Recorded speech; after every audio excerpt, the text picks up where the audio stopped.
하나님 만드신 최고의 걸작품, 최고의 명품입니다.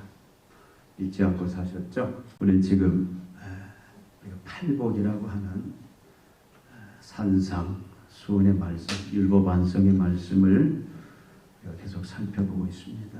오늘 말씀에 보면 예수님께서 긍휼히 여기는 자가 복이 있나니 그들이 긍휼히 여김을 받을 것이며 이렇게 말씀합니다. 특별히 이 말씀들은 우리가 심령이 가난한 그 말씀부터 우리가 쭉 살펴본 그 말씀들은 천국 백성은, 하나님 나라 백성은, 구원받은 하나님의 자녀들은 이런 자다. 그 하나님 백성들의 성품과 기질, 됨됨이가 어떠한지에 대한 그런 말씀들입니다. 그러니까 이 말씀은 우리가 참다운 하나님의 자녀냐, 백성이냐, 이것을 시험해 볼 수 있는, 관찰해 볼 수 있는 시금석의 말씀이다. 어떻게 보면 굉장히 두려운 말씀이에요. 우리가 두려움과 떨림 속에서 우리가 깊게 생각해 봐야 될 말씀입니다. 심령이 가난한 자가 복이 있다. 애통하는 자가 복이 있다. 온유한 자가 복이 있다. 의에 줄이고 목마른 자가 복이 있다. 이것은 하나님 나라 백성들의 성품은 이러이래야 된다라는 말씀입니다. 긍휼히 여기는 자가 복이 있다. 하나님의 자녀는 긍휼히 여기는 자로서 그걸 보여주면서 살아야 된다, 그 말씀입니다. 여기 말하는 긍휼의 의미가 뭐냐? 여러분, 긍휼 많이 들어봤죠? 우리가 긍휼과 많이 쓰는 단어가 자비라는 단어예요. 근데 자비, 긍휼 좋은 단어입니다. 이 자비는 특히 이 불교에서 많이 쓰니까 우리가 상대적으로 적게 쓰는 것 같아요. 긍휼이 뭐냐? 여러분, 긍휼을 생각하려면 먼저 은혜라는 단어를 우리가 먼저 생각하는 게 이해가 빠릅니다. 은혜는 뭐냐면 죄에 대한 태도입니다. 죄를 바라보는 태도. 긍휼은 뭐냐? 죄로 인해 비참해진 그 상태를 바라보는 그런 태도, 자세를 긍휼로 이야기하고 있습니다. 그러니까 긍휼이라는 이야기는 뭡니까? 죄로 인해 모든 인생들이 다 어떻게 됐습니까? 다 비참함 속에 빠졌어요. 우리가 육신의 눈으로 바라볼 때는 사람들이 다 멀쩡합니다. 정신도 멀쩡한 것 같고, 또 모든 생활, 또 어떤 도덕적인 수준, 모든 게 다 정상적인 것 같아요. 근데 내면을 깊이 바라보면 다 울고 있어요. 다 절망 가운데 있습니다. 바울이 고백하는 것처럼 오호라 나는 곤고한 사람이로다. 이 사망에서 누가 나를 건져내냐. 날마다 탄식하며 살고 있습니다. 죄의 종, 죄의 포로가 된 모든 인간들의 삶은 본질적으로 보면 다 비참한 삶이에요.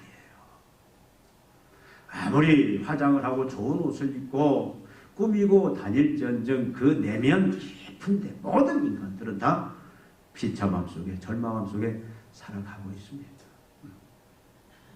그 비참한 그런 사람들의 그 상황들을 바라볼 때에 1차적으로 갖는 태도가 뭡니까? 아, 참 불쌍하다. 측은하다. 일반적인 양심을 가진 사람도 이 부분을 탑니다. 아, 참 불쌍하구나. 참 측은하구나. 안 됐구나.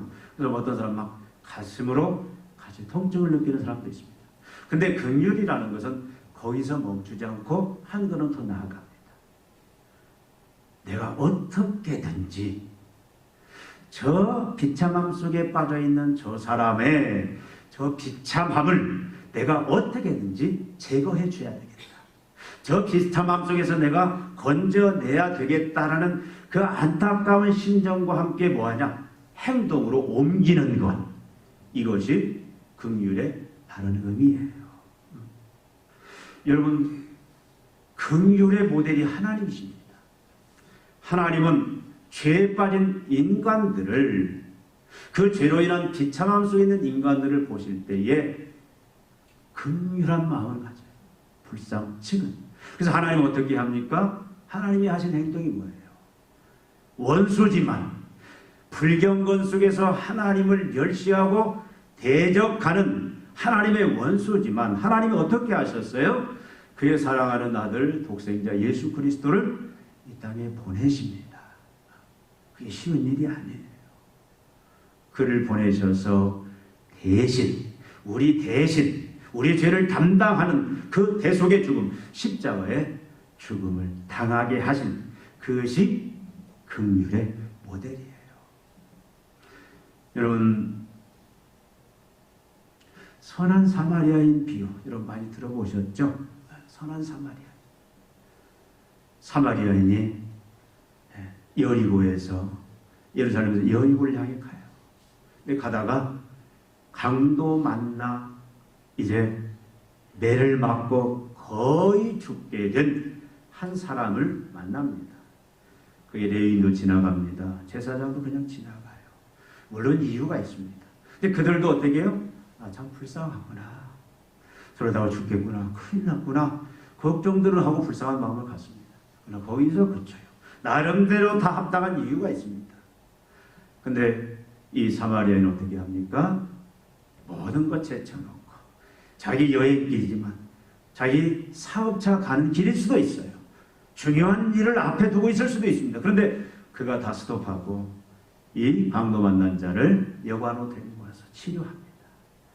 그리고 이제 주인에게 내가 돌아올 때까지 잘 돌봐달라.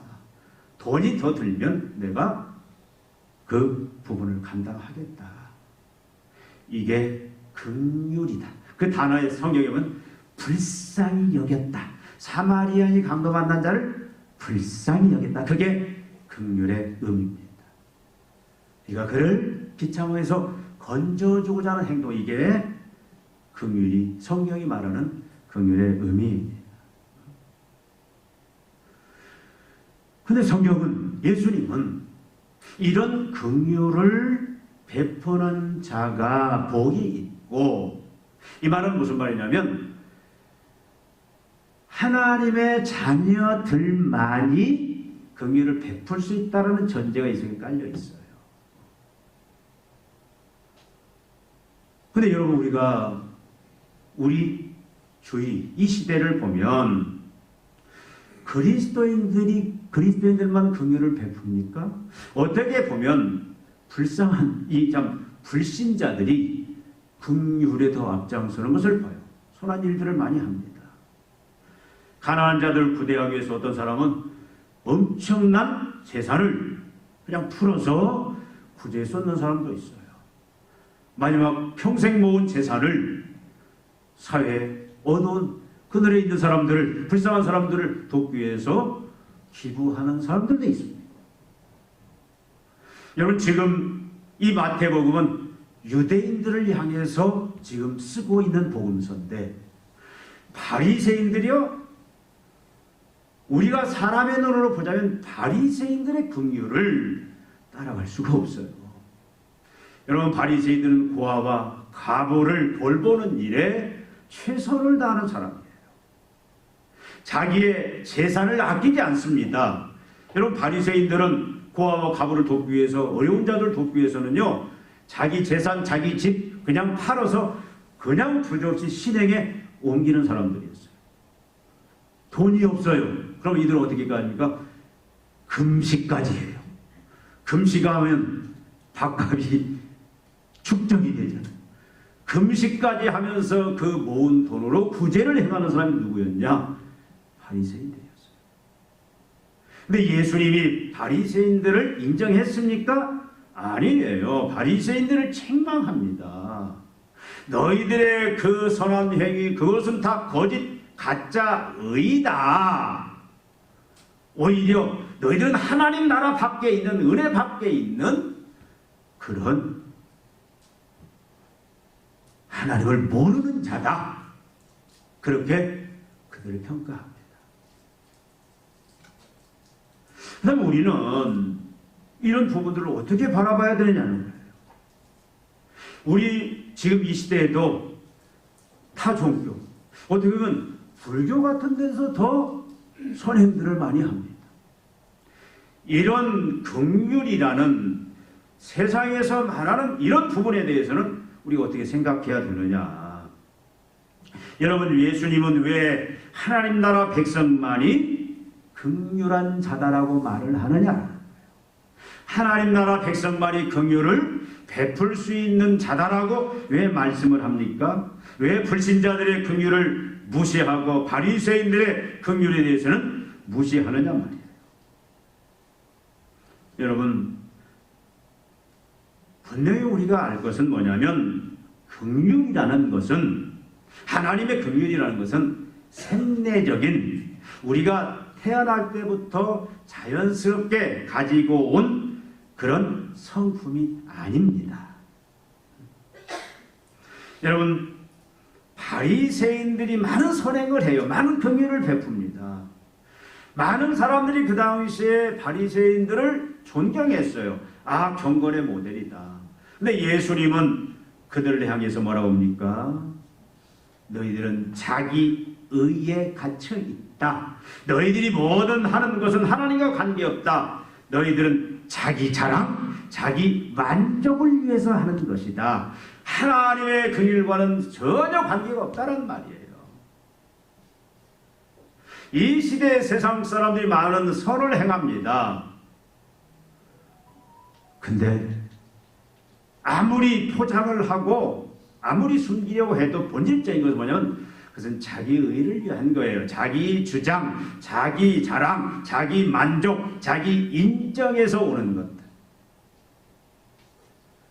그러니까 여기서 말하는 우리가 태어나면서부터 받은 자연적인 성품을 말하는 게 아니에요. 어떤 사람은요, 진짜 긍휼의 모습에 가까운 그런 성품을 가진 사람도 있습니다. 야, 참 저 사람 부드럽다. 저 사람 참 온순하다. 그리고 어려운 사람 보면은 그냥 주장 없이 도와주는 분들 많아요. 저 자랑은 아니지만 우리 아버님이 그랬어요. 누가 오면 그냥 내보내는 법이 없고 새벽이라도 옛날에는 거지들이 많이 왔어. 또 이게 정신이 좀 오락가락, 그래서 매일 밥 얻어먹으러 온 분이 있어요. 근데 한 번도 내치는 걸 안 봤어. 다 그냥 밥 주어서 보내고. 성격은 불같았지만 여러분, 성격적으로 이렇게 긍휼이 많은 사람이 있습니다. 그런데 지금 예수님이 말씀하시는 긍휼은 그런 긍휼이 아니에요. 이것은 하나님의 성품입니다. 하나님의 기질입니다. 여러분, 하나님이 왜 죄에 빠진 인간들을 불쌍히 여기고 왜 그들을 독생자 예수 그리스도를 보내어 그 죄 문제를 해결하고 죄로부터, 그 비참함에서부터 자유롭게 건져주셨느냐라는 거예요. 그것은 설명은 딱 하나, 하나님이 긍휼하신 하나님이기 때문에, 하나님 본성 자체가, 하나님 자체가 긍휼하신 하나님이기 때문에 하나님 그렇게 하실 수밖에 없어요. 근데 하나님께서 베푸신 이 긍휼은 율법이나 공의와 전혀 대치가 되지 않습니다. 세상에서는 가끔 선을 베풀고 긍휼을 베풀 때에 이 법의 문제, 그래서 어떤 사람은 법을 무시해버리고 그냥 적당하게 타협하는 그런 모습들이 많은데, 여러분, 긍휼이라고 우리가 생각할 때는 뭔가 적당하게, 그게 아니에요. 진리와 대치되는 게 아닙니다. 하나님은 긍휼의 하나님이었지만 어떤 하나님이었어요? 하나님은 긍휼의 하나님뿐 아니라 공의의 하나님이셨어요. 하나님이 예수 그리스도를 십자가에 죽게 하시고 베푸신 그 긍휼 속에는 철저히 법이 지켜졌다라는 거예요. 공의와 사랑이 다, 공의와 긍휼이 다 만족되는. 여기서 긍휼은 뭐냐면 하나님의 성품인데, 그것은 진리를, 법을 무시하고 파괴하는 것은 아닙니다. 조화를 이루는 거예요. 또 여기 긍휼은 하나님이 은혜를 베푸셔서 구원하시고 자녀 삼으신 하나님의 새 백성, 거듭난 새 백성에 주시는 하나님의 생명, 예수의 생명, 하나님의 성품, 예수님의 그 성품 기질을 말합니다. 그러니까 긍휼이라는 것은 내가 어떻게 노력해서 취하는 게 아니에요. 우리가 하나님의 자녀로 거듭나는 순간 이미 하나님은 우리에게 하나님의 생명, 또 이 하나님의 긍휼이라는 성품을 다 이미 주셨어요. 그러니까 하나님의 자녀된 자들에는 근본적으로 다 뭐가 있냐? 긍휼이 다 있습니다. 그래서 이것은 뭐냐? 하나님의 은혜를 받은 새 백성이 하나님부터 받은 그 새 성품, 새로운 기질, 이게 긍휼의 의미입니다. 여러분, 그러니까 긍휼을, 하나님의 자녀는 내가 하나님 앞에 긍휼을 입었다라는 분명한 인식과 고백이 있어야 돼요. 그게 뭡니까? 우리가 지금까지 살펴본 산상수, 처음에 팔복 뭐였죠?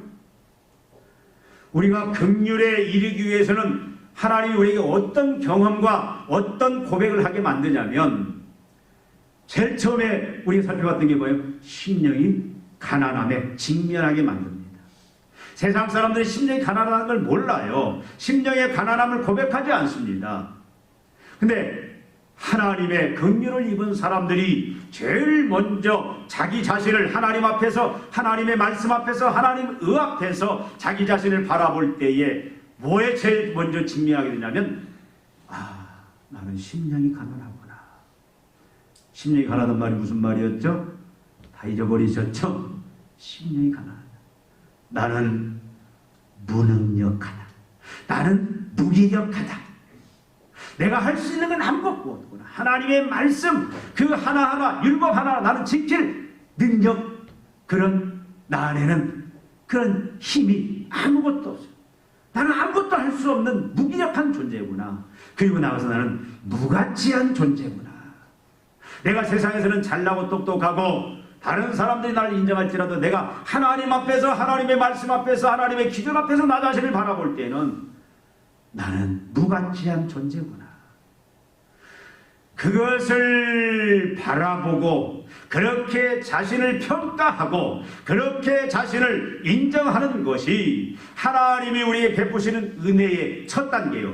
그러니까 하나님의 자녀들은 이 단계를 반드시 제일 먼저 겪어야 돼요. 이게 안 겪어지면, 이 경험을 누리지 못하면은 신앙생활 10년, 20년 해도 교회에서 본질을 잊고 신앙생활을 할 수 있다, 그 말입니다.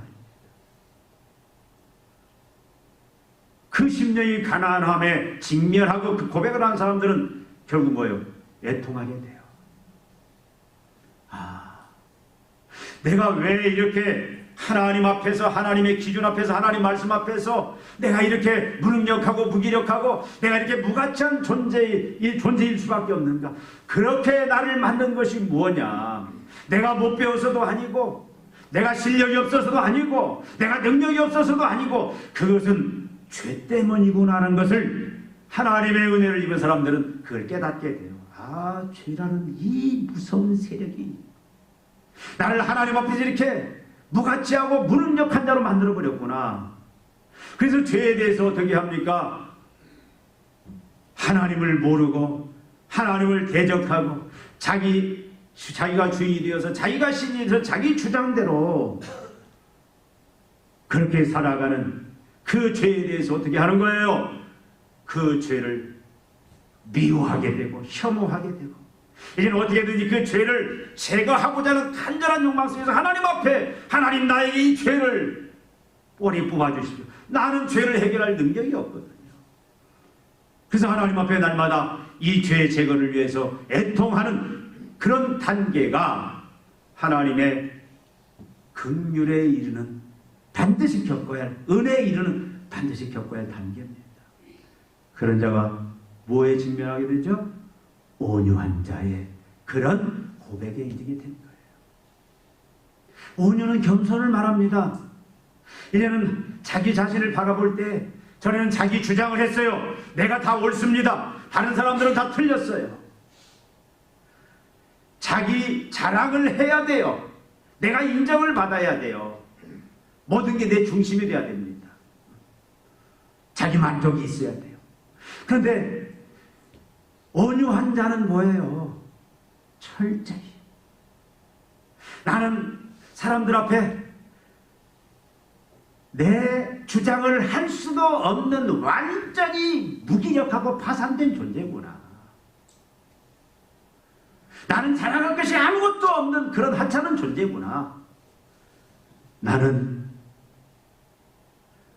다른 사람들보다 비교해 볼 때 나은 것이 아무것도 없는 그저 무기력하고 무능력한 죄인일 뿐이구나. 가장 밑바닥에 낮아지는 그 온유를 경험하게 되는 겁니다. 내가 하나님의 자녀라면, 내가 하나님의 백성이라면, 내가 하나님을 아버지로 고백하며 하나님을 예배하는 자라면 반드시 우리는 이 과정이 우리에게 있어야 된다는 거예요. 교회의 모습은 반드시 이 터 위에서 교회가 세워져야 됩니다. 그래야 세상을 향하여 바른 역할들을 감당할 수가 있다. 이게 없으면 교회가 세상을 향하여 왕노릇하려고 하고 세상을 무릎 꿇게 하려고 하고 이상한 교만에 빠질 수가 있어요. 그러니까 지금 여기 우리가 이 하나님이 긍휼의 근본이신데 그 하나님의 긍휼을 입는 자로 우리가 들어가기 위해서는 반드시 이 과정을 알고 경험해야 돼요. 심령이 가난함, 죄에 대해서 애통하고 그리고 온유한 자로. 그래서 결국 어떻게 해야 됩니까? 의에 줄이고 목말라야 돼요. 의에 줄이고. 의라는 게 뭐라고 그랬어요? 나를 무기력하고 무능력하게 만드는, 그리고 하나님과의 모든 교제를, 관계를 끊어버린 그 죄가 해결되고 제거되기를 간절히 최우선적으로 사모하는 것. 그래서 죄 용서받기를 원하는 것. 그리고 하나님과의 관계가 다시 회복되고, 그리고 하나님과의 관계 속에서 하나님이 나의 왕으로서, 나는 그의 백성으로서 하나님이 공급해 주시는 그 모든 지혜와 능력과 그 보양들을 덧입어서 영생을 누리며 사는 그 관계를 간절히 사모하는 의에 줄이고 말은. 그러니까 그 의가 어디서 와요? 예수 그리스도에게서 오는 거예요. 하나님이 예수 그리스도를 통해서 그 의를 우리에게 주신 거니까 그 예수 그리스도로 인하여 그 의를 다 이제 소유하게 되고, 그래서 배부른 삶, 만족한 삶, 그 삶을 누리는 그 단계가 반드시 있어야 그 사람이 그 다음에 고백하는 게 뭐냐면 긍휼이라는 거예요. 이걸 경험하지 않고는 긍휼이라는 단어를 알 수가 없습니다. 아무리 머리로 이해할지언정 실제 긍휼이라는 것을 가슴으로 온 인격으로 받아들이기가 힘든 거예요. 그러니까 이 긍휼은 철저히 하나님께서 이런 심령이 가난하고 또 애통하고 온유하고 의에 줄이고 목마른 이런 하나님의 은혜의 과정을 겪고 경험하고 그것을 바로 인식하고 거기에 깊은 깨달음과 감동을 가지고 있는 사람은 자연스럽게 그 하나님의 긍휼을 입은 그 사람은 자연스럽게 이제는 어떻게 되는 겁니까?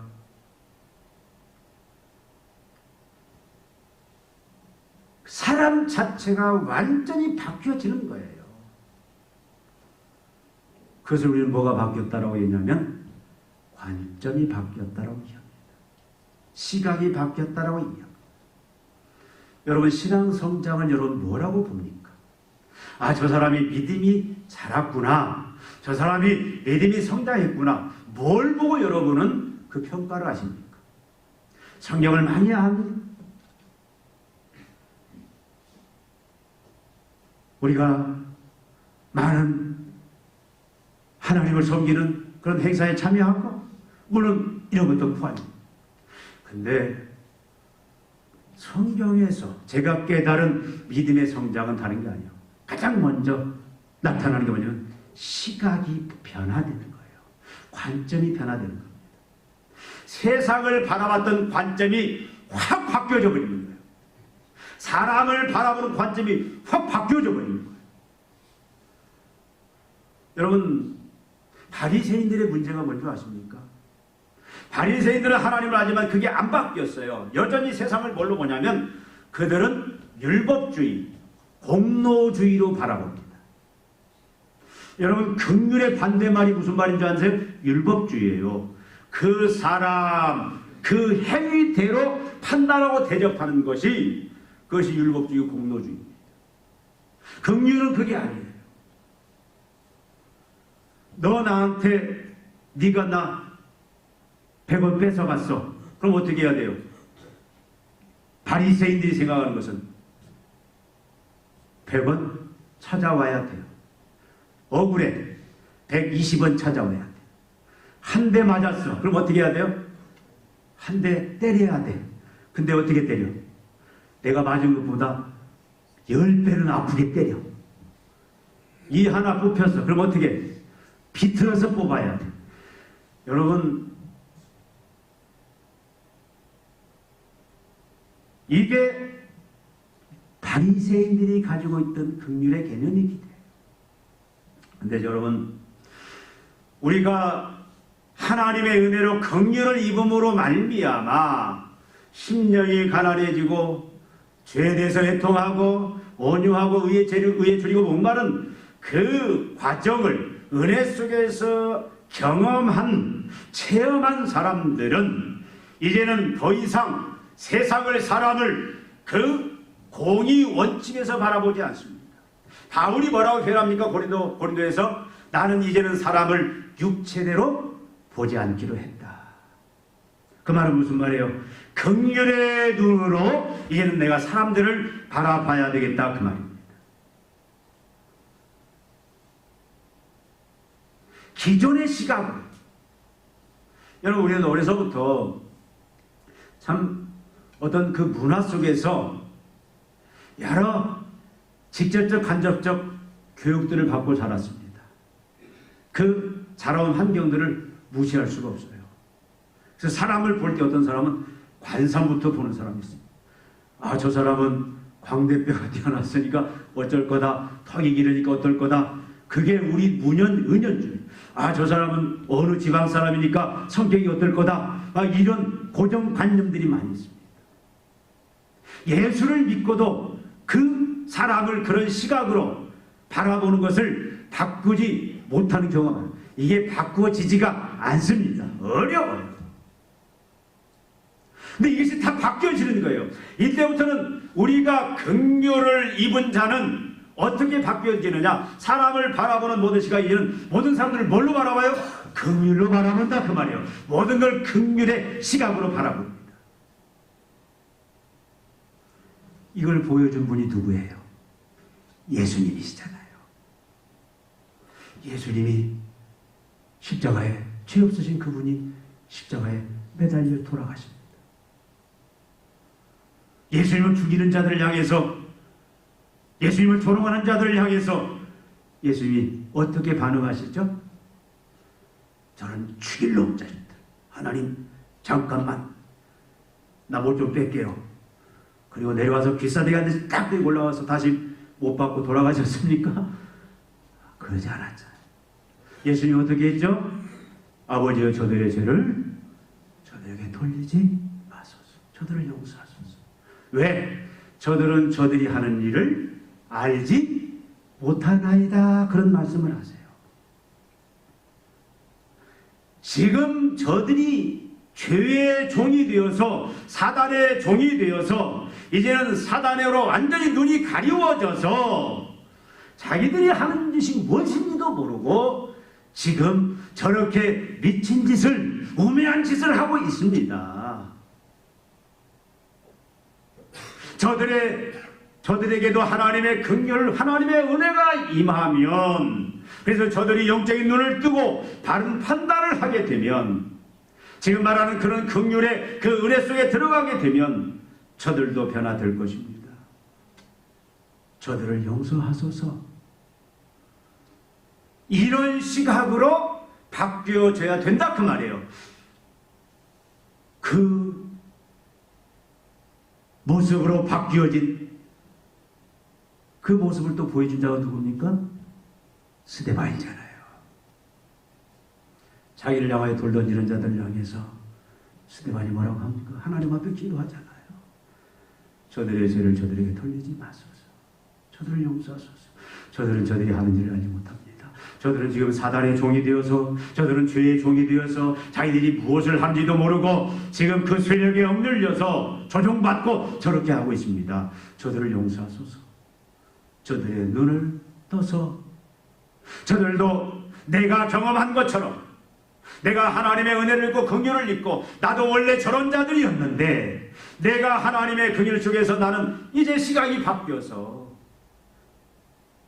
내가 이런 고백을 할 수 있게 됐는데, 이런 시각으로 사람들을, 세상을 바라볼 수 있게 됐는데, 주여 저들에게도 그 은혜를 내려주소서. 이것이 우리가 바뀌어야 될 그런 관점이고 시각이다, 그 말씀이에요.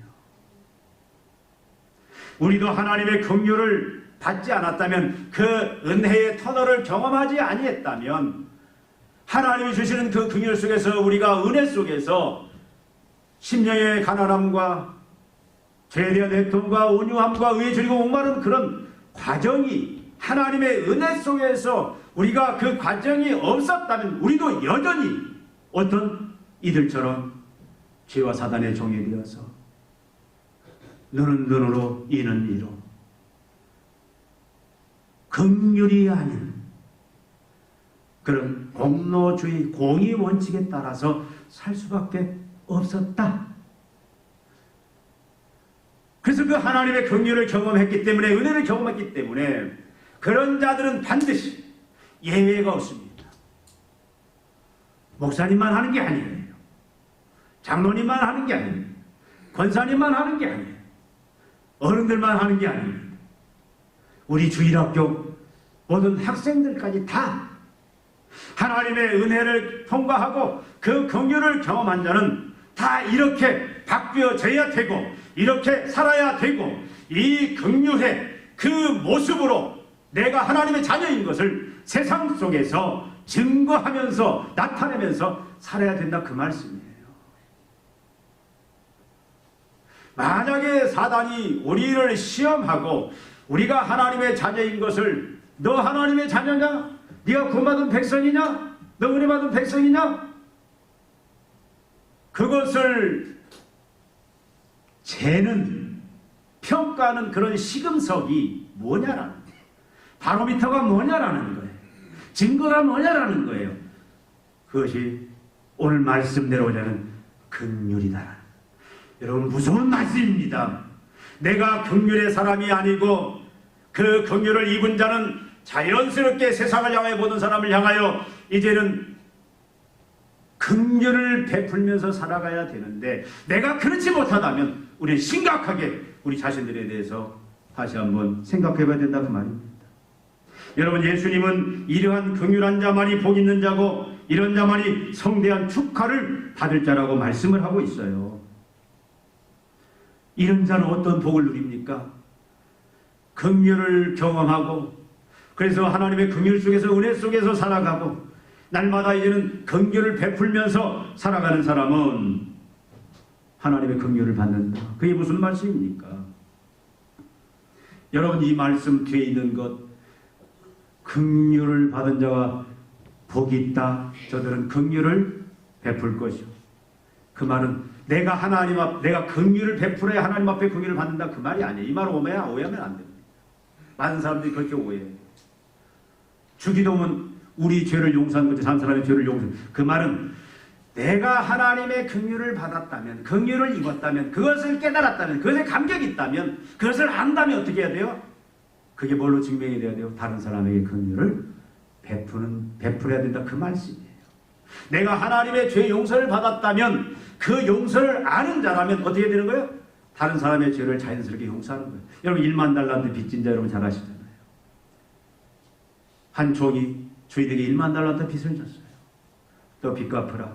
갚을 능력이 없어요. 그럼 그 당시 어떻게 합니까? 자기도 종으로 팔려가고 부인도 종으로 팔려가고 자녀들 다 종으로 팔려갈 수밖에 없는 거예요. 가족이 풍지박산나. 그러니까 사정을 합니다. 제발 좀 기다려 주십시오. 참아 주십시오. 갚겠습니다. 그 주인이 어떻게 했어요? 다 탕감해져 버렸어요. 다 없어요. 얼마나 감격스럽습니까? 근데 나오면서 60만 분의 1도 안 되는 그 빚진 자기 동료를 만나고 너 빚 갚아라. 안 갚으니까 어떻게 했어요? 감옥에다가 가둬버렸어요. 다 갚을 때까지 감옥에 있어요. 그걸 주인이 압니다. 뭐라고 그래요? 저는 다시 가둬서 빚 다 갚을 때까지 감옥에 넣어라. 그건 뭘 말하려고 하는 거예요? 진정으로 하나님의 죄의 용서를 알고 그 용서에 감격하고 그 용서의 기쁨 속에서 감격 속에 사는 사람들은 나에게 죄를 짓는 사람 그 죄를 다 어떻게 하는 거예요? 죄를 용서하면서 사는 것이 그것이 하나님의 그 죄 용서를 받은 증거다 그 말이에요. 내가 다른 사람을 용서하지 않으면 내가 하나님 앞에 용서받은 걸 모르는 그 말이다. 긍휼을 베풀지 않으면 우리가 하나님의 긍휼을 모른다 그 말씀입니다. 그래서 여러분 이제 이렇게 하나님의 긍휼을 잊고 긍휼을 베풀면서 사는 사람들은 어떻게 합니까? 현재 미래 종말에 하나님의 긍휼을 입어요. 이미 우리는 긍휼을 입었습니다. 죄의 용서로부터 죄가 주는 그 수많은 비참한 삶으로 우리는 자유케 됐잖아요. 그렇죠? 여러분 긍휼을 입은 자의 죽음은 저주가 아니잖아요. 장소 이동이잖아요. 더 좋은 곳으로. 그러니까 예수 믿는 사람들은 죽는 게 더 좋다고 해요. 바울이 그랬잖아요. 왜? 죄도 슬픔도 고통도 없는 영원한 안식 천국으로 하나님 품으로 들어가는 더 좋은 사글세방 사는 사람이 옛날에 모든 것 다 갖춰져 있는 그런 맨션 더 좋은 곳으로 들어가는 장소 이동이기 때문에 그러니까 여러분 이미 우리는 긍휼을 받은 자로서 긍휼을 입은 자예요. 근데 우리는 살아가면서 죄를 지어요 안 지어요? 죄 짓잖아요. 죄 안 지은 사람이 어디가 있어요? 어떤 사람은 그런 얘기입니다. 혹시 내가 운명할 때에 다 회개하지 못한 죄가 있으면 어떻게 될까? 마지막 하나님 그 종말에 하나님의 심판대 앞에 설 때 어떻게 할까? 걱정하지 마세요. 여기 말은 내가 긍휼을 행하면서 사는 사람은 하나님이 어떻게 한다? 미래에도 종말에도 그 긍휼의 은혜를 입게 할 것이다 라는 거예요. 근데 우리가 긍휼을 베풀지 않고 살면은요 우리가 여러분 하나님의 온전한 생명 우리가 이 땅에서도 하나님의 부유함들을 다 누리면서 살아야 되는데 그렇게 살지를 못해요.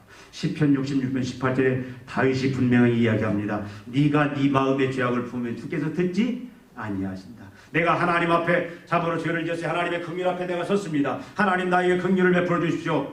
그런데 내가 생각해 보니까 내가 긍휼을 베풀지 않는 형제가 있어요. 그러면 여러분 얼마나 부끄럽습니까? 그 기도에 확신이 있겠습니까? 그 기도에 응답이 있겠습니까? 우리가 긍휼을 베푸는 사람은 하나님 앞에 기도의 응답 속에서 하나님의 그 풍요함들, 부유함들, 넉넉함들, 만족함들, 권세와 능력 누리면서 살게 되는 그런 복을 누리게 됩니다. 여러분은 긍휼합니까? 여러분 모든 사람에게 심지어 원수에게까지 여러분 긍휼을 베풀면서 살고 있습니까? 이건 중요한 말입니다. 왜? 이것이 하나님의 구원받은 백성들을 분별하는 시금석이고 이것이 바로미터고 이것이 증거이기 때문이에요.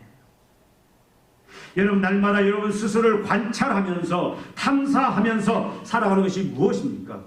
어떤 사람 아침에 눈을 뜨면 신문부터 봐요. 뭘 본가 했더니 주식 동향을 그게 제일 관심 있고 중요해요. 어떤 사람은 부동산 가격부터 보는 사람이 있어요. 그게 가장 관심 있고 중요해요. 내가 산 땅값이 올랐나 내렸나. 그런데 여러분 하나님의 자녀는 제일 스스로 날마다 관찰하면서 스스로 탐사하는 것이 그렇게 해야 될 것이 무엇이냐. 오늘 말씀드리자면 그것은 바로 긍휼입니다. 내가 하나님 앞에서 긍휼을 입은 자로서 과연 나는 긍휼한 자인가? 나는 날마다 하나님의 긍휼의 그 은혜를 알고 그 은혜 속에서 이제는 자연스럽게 긍휼을 입은 자는 자동적으로 사람을 향하여 세상을 향하여 긍휼의 자세를 가지고 사는데 내 모습이 그런 모습인지 날마다 우리는 우리 스스로를 살펴봐야 된다 그 말이에요. 왜요? 그것이 하나님의 자녀인지 아닌지, 하나님의 긍휼을 입을지 안 입을지, 그것이 중요한 시금석이 되기 때문에 그렇습니다. 여러분, 만약에 내가 긍휼한 삶을 살지 못하고 있다면 둘 중에 하나입니다. 내가 하나님의 긍휼을 입지 않아서, 그래서 긍휼이 뭔지 몰라서 긍휼을 행하지 않다. 그 말은 무슨 말이에요? 하나님 나라 밖의 사람이다. 나는 너를 모른다. 여러분, 이 무서움. 하나는 뭡니까? 내가 긍휼의 사람이 아니라면 내가 아직 연륜이 작아서, 긍휼에 대한 이해가 적어서, 미성숙해서 여러분 그렇게 스스로 이루어 볼 수 있지만, 그러나 분명한 것은 긍휼이, 우리의 긍휼을 입은 자로서, 하나님의 은혜를 입은 자로서, 그것은 누구나 신앙의 연륜에 관계없이, 직분에 관계없이 누구나 세상을 향해 사람 앞에 보여야 될, 반응해야 될 하나님이 요구하시는 자세다라는 것을 여러분 잊으시면 안 됩니다. 여러분, 바울을 보십시오. 바울이 확 바꿀 뻔했어요. 하나님의 긍휼을 입고 나서. 그래서 바울은 어떻게 합니까? 바울은 이제 복음의 빚진 자로서, 인간의 가장 비참함이 왜 왔습니까? 죄 때문에 왔잖아요. 그런 복음을 전하고 하나님의 의신 예수를 알면 그들도 긍휼 속으로 들어와서 이제는 하나님의 그 부요함을 덧입어서 하나님의 긍휼을 입는 그런 복된 자로서, 행복한 자로서, 축하받을 자로서 살게 되는데, 그래서 바울이 어떻게 해요? 그가 그 긍휼을 베푸는데 모든 생의 시간과 돈과 그 인생 전체를 바쳐버리잖아요. 땅끝까지 그 긍휼 전하느라고. 특별히 자기 동족 유대인들이 하나님의 긍휼을 모르고 긍휼 바깥에서 저주를 향해서 갑니다. 그러니까 어떻게 해, 바울이? 긍휼의 마음이 자기 동족들만 생각하면 눈물이 나와서 견딜 수가 없는 거예요. 불쌍해서 견딜 수가 없는 거예요. 그래서 하나님 앞에 눈물로 기도합니다. 하나님, 내 영혼을 대신 취하는 한이 있더라도 대신 내 영혼을 거둬가도 저들에게 긍휼을 베풀어 주십시오. 저들에게 긍휼을 베푸셔서 저들의 죄를 보게 하시고 회개하게 하시고 긍휼을 덧입어서 저들도 나처럼 하나님의 은혜 속에서 긍휼을 베푸는 자처럼 살게 해주십시오. 바울이 그렇게 기도하죠. 모세가 죄를 지은, 그래서 하나님이 심판 앞에 있는 자기 동족들을 향해서 모세가 기도하잖아요. 금송아지 죄를 지은 하나님이 다 저들을 멸해야 되겠다. 바울이 어떻게, 모세가 어떻게 합니까? 아버지 하나님, 내 생명을 대신 취하는 한 있더라도 불쌍한 거예요. 불쌍한 거예요. 긍휼을 경험하고 긍휼을 입은 하나님의 입은 자들은 모든 세상을 바라볼 때에 그 비참함 속에 있는 영혼들이 불쌍한 거예요. 불쌍해서 견딜 수가 없는 거예요. 그래서 눈물로 기도하고, 하나님, 우리는 할 수 없잖아요. 하나님의 긍휼이, 하나님의 자비가 저 영혼들 심령 속에, 심장 속에 스며들게 해달라고. 그것이 우리의 모습입니다. 여러분, 9시 뉴스 보고 흥분하지 마십시오. 정치, 경제, 모든 교육, 세상 바라보고 여러분 흥분하지 마십시오. 우리는 긍휼의 마음을 가지고 기도해야 됩니다. 하나님의 긍휼이 임하면 다 해결이 돼요. 긍휼이 임하지 않으면 아무리 어떤 방법도 해결되지 않습니다. 우리는 이 나라의 민족을 위해서, 많은 사람들이 비참함 속에 있잖아요. 기도하십시다. 긍휼, 하나님의 긍휼이 임하면 내 심령 속에 날마다 하나님의 긍휼이 임해서 그 긍휼을 알고 긍휼을 행할 수 있는 자가 해달라고. 우리 교회가 긍휼을 알고 긍휼을 행할 수 있게 해달라고. 이렇게 우리가 하나님 앞에서 오늘 이 시간 다시 한번 우리를 점검하고, 우리가 긍휼을 입은 자로서 이런 긍휼을 나타내며 살아가는 저와 여러분, 우리 교회 되기를 주님의 이름으로 축원을 드립니다. 기도하시겠습니다. 하나님 아버지, 우리에게 긍휼을 베풀어 주시사 죄와 사망, 심판, 저주에서 건져주시고 하나님의 긍휼 속에서 의와 평강과 영생을 누리며 살게 하심을 감사합니다. 하나님의 아들로서, 자녀로서, 하나님의 상속자로서 하나님의 모든 부요함들을 덧입어서 하나님의 지혜, 능력, 하나님의 사랑, 하나님의 모든 것들을 내가 누리며 살 수 있는 그런 부요한 자들로 만들어주시니 감사합니다. 주님, 이제 우리가 긍휼을 입은 자로서 세상을, 사람들을 바라보는 눈이 바뀌어지기를 원합니다. 이제는 긍휼의 눈으로 저들을 바라보게 하시고, 아버지 하나님 긍휼이 임하도록 우리가 주님 우리의 모든 생명을 다하여서라도 주님 그들을 하나님의 긍휼에 이르기까지 우리가 베풀고 사랑하는 그런 우리의 믿음이 되게 하여 주시옵소서. 우리 교회 우리 성도들을 그런 긍휼의 사람들로 세우시고 사용하시사 하나님의 긍휼의 은혜 속에서 평생 살 수 있도록 도와 주시옵소서. 예수님의 이름으로 기도하옵나이다. 아멘.